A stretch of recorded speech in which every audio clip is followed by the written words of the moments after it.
Great. Good afternoon, everybody. Thank you for joining us on a holiday weekend. It's week one. How about that? The Miami Hurricanes kick off their 2020 season this Thursday night at Hard Rock Stadium against UAB. Kickoff time is 8 p.m. on ACC Network. We're going to get the presser started with an opening statement from Coach Diaz, and then we will turn it over to questions. So, Coach Diaz, take it away. Thank you, Carter, and again, happy Labor Day to everybody. Finally here in game week, we are very excited to be opening up our season on Thursday night.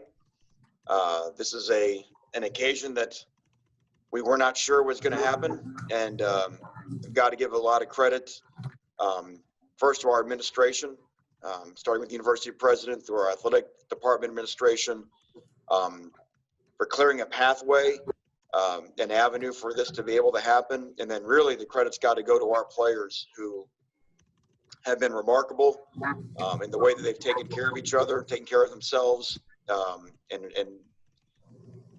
really since June 15th when we first started coming back on campus, and the way that they've protected the team and each other has been really cool to watch. And because of that, we have an opportunity to play a very good UAB team on Thursday night.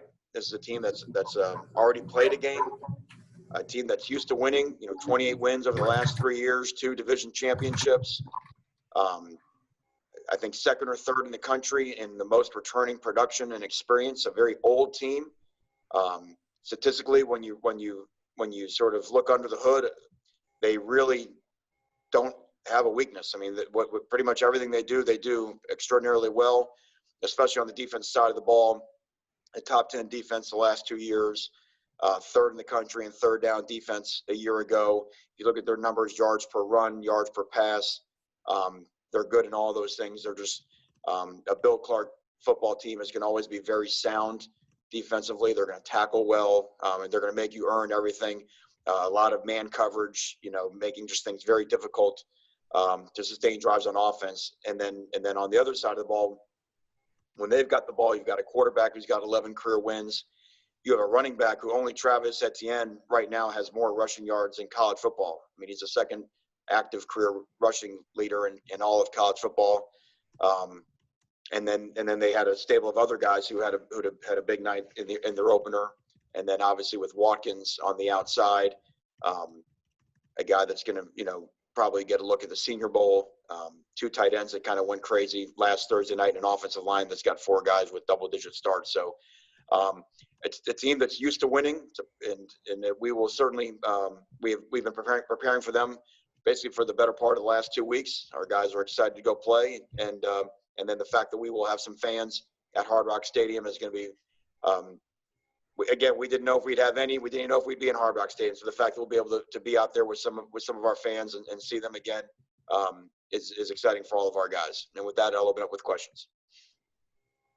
Okay, we'll kick it off with Christopher Stock from Inside the U. Chris, go ahead. Yeah, Manny, you touched on the running game that UAB has. Can you speak more about maybe the challenges that Spencer, particularly with Stanley, a little bit bigger backs, and then also how did Spencer look to you, particularly last week after dealing with injuries last season? Yeah, we knew he was not 100% a year ago, but the thing that stands out, anytime you're in an opener, tackling is always going to be a big deal. So their ability to present a big back, a back that can run through tackles, and again, a team who's played a game and has tackled and been tackled, as opposed to us who have only been able to tackle in scrimmage situations, which of course we all lost due to missing some of spring football. So that's going to be a challenge because you have to run your feet on contact. You have to wrap up. So again, anytime you got a back with his size and strength, it's sort of a lesson for everybody. But it's even on the perimeter with the other guys. I mean, just yards after the catch with their wide outs. I mean, as we know that tackling is a big part of our identity on defense, and we got to be ready to go from the first minute. Okay, next up we've got Gary Furman from Canesport. Gary, go ahead. Hey Manny, how are you? It's been such an unusual offseason in so many ways, obviously. How much angst are you going through as a head coach that you've covered all the bases going into a season and all the different scenarios that could possibly come into play?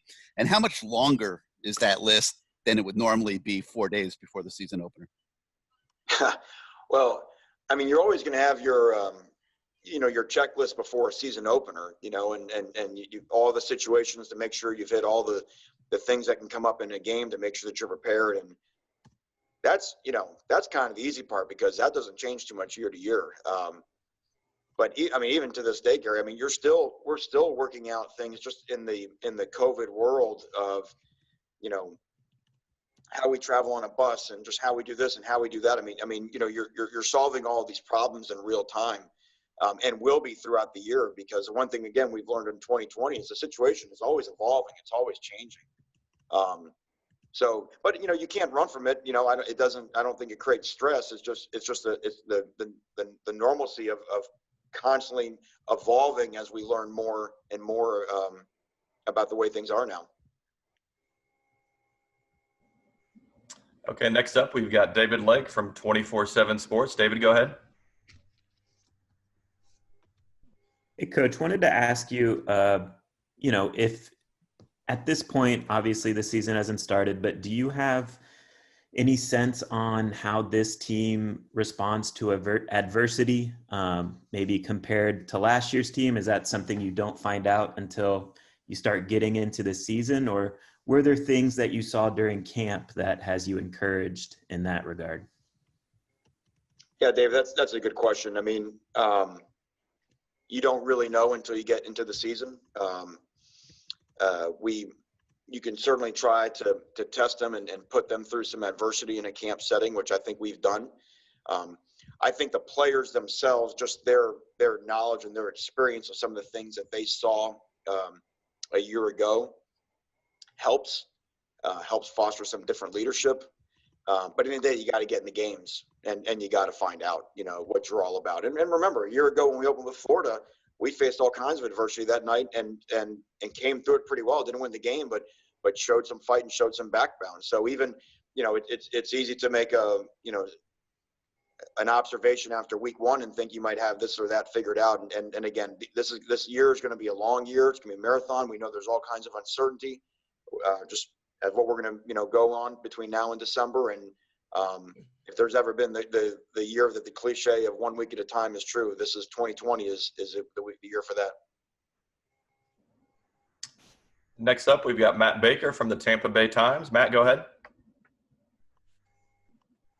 Hey, Manny. Obviously, one of the weird parts of this year is the attendance that you touched on. I'm curious, have you reached out and talked to other coaches who have already been through that, either at the college level or pros, either no crowds or limited crowds, to get a feel for what that's going to be like for you and your team? No, because not really sure any of us knows. I mean, the other sports that have been playing without fans, and obviously there were a couple games this past weekend that had some, UAB played in front of some fans at Legion Field last week. But, I think some of the conversations that have taken place with friends of mine and either in college football or in some other sports is just the dynamic of team this year, and how really important that is, and how important the connections of a team are this year, because, again, you always say we're all counting on each other, but this year we know we are all counting on one another. It's just a different deal. And, whether you're looking at the way that things have played out in the NBA bubble or will play out in college football, I think there's a little bit of that unknown of how everybody will react to the unusual circumstances of 2020. Next up, we've got Manny Navarro from The Athletic. Manny, go ahead. Hey, Coach Diaz. Wanted to ask you, you mentioned that this last scrimmage was kind of the, final position battles, et cetera. Which ones were kind of the toughest ones to decide starters at? I know we just got the depth chart from you guys. And then I know that they're using electronic whistles this year. Wanted you to ask you about that and how much exposure the players got to that in practice. Yeah, we have I'll start with the electronic whistles. At all of our scrimmages, we had, ACC officials and college officials there, and they use the electronic whistles. There's definitely a difference with them. I just don't, I don't feel like you get the, sort of the bass that comes in a real whistle, but it is what it is. It didn't seem to be an issue when we were in the stadium, when we had some ambient noise and music and stuff, that was going on as well. So it'll just, it's all part of the field. Everybody will have to manage it. In terms of the position battles, I would say probably some of the toughest ones. Striker with Gilbert Frierson and Keontra Smith. I think both those guys have earned the right to call themselves a starter. Safety for sure. With Bubba Bolden, Gilbert, Gervin Hall, and Amari Carter. All three of those guys are line one guys. They're all starters, and will all play a lot. Those were definitely the two, I would say, most hotly contested battles, and battles that really have no loser. I think that's just great for us and great for our depth. Thanks. Okay, next up we've got Chris Perkins from Sports Illustrated. Chris, you can go ahead. Hey, Manny, at the risk of sounding ridiculous here, my question is kind of game adjacent and not directly game related, but the turnover chain, is it going to be back during this COVID-19 season? Do you have to make any special adaptations, and are there any design changes? Chris, there's far more ridiculous questions than you can ask than is the turnover chain back. Gosh, I was bracing myself. Yes, the turnover chain is back. We'll have to wait until Thursday night. The guys do what they're supposed to do and get after the ball for it to come back. It'll be a little bit different as it is every year. It's not a turnover mask, which would have made some sense in this year, but we weren't thinking ahead in time. So excited again about the process of getting turnovers. We know it's a big part of winning games, especially in openers. Turnovers really took a game last week that UAB played against Central Arkansas that they really should have won by 5 or 6 touchdowns, and made that game look a lot closer than it was because of some ball security issues. So turnovers in openers, we saw it hurt us a year ago, are of utmost importance. And do you guys have to, I assume you have to sanitize it after every player wears it this season, is that correct? Yeah, we'll have to get it wiped down like we have done with everything else. Okay, next up, I believe I see David Teal from the Richmond Times-Dispatch. David, go ahead. Manny, you mentioned in your opening not knowing whether you would get to week 1 and the uncertainty of the season.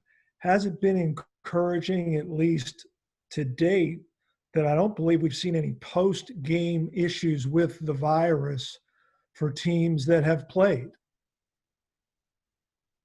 I absolutely think that's the case. But as we have told our players with every test, we are just earning the right to get to the next game. And so, I think we have seen, around college football, if you just look at some of the testing numbers that are being released, that the guys can protect themselves pretty well and help keep the spread down, even as a society. If you look at the numbers in Dade County and where they've been at and how they're going so far down compared to where they were 6, 7, 8 weeks ago. And obviously now with our testing protocol picking up, we're testing 3 times a week. The players will be tested 48 hours and 24 hours. Within 48 and 24 hours of kickoff, and then just after the game as well. So, I think a lot of the testing works as well. And how much of an asset has it been? You mentioned also your administration, to have a university president that is so steeped in healthcare and just knows it. Well, we don't have to guess, right? And we know this has been a year where, unfortunately, we don't give sometimes the experts the respect that they deserve. But on this campus, we have an expert. And so when we're looking for, sort of a North Star to guide us on should we do this and should we do that, we're not guessing. We're not having to take some information from who knows where. We've got someone that's been through this and understands how to hold everybody on his campus accountable to try to make sure that we can do the right things. But ultimately, it still has to come down to, like any coach, you got to have the players.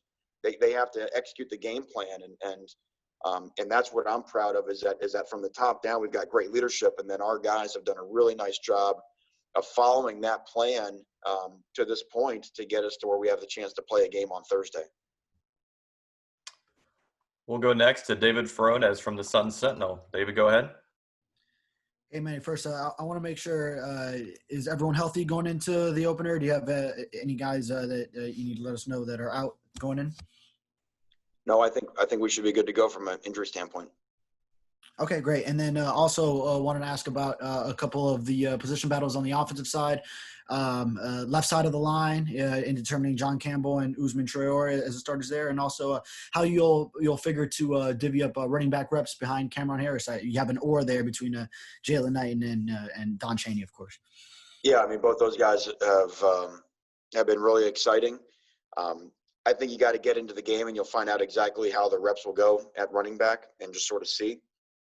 I mean, like I think with all young guys, they got, getting into the first game, they got to, be able to get their feet wet a little bit. But we'll have a plan for that for Thursday. Left side of the line, I think John has been very consistent throughout camp.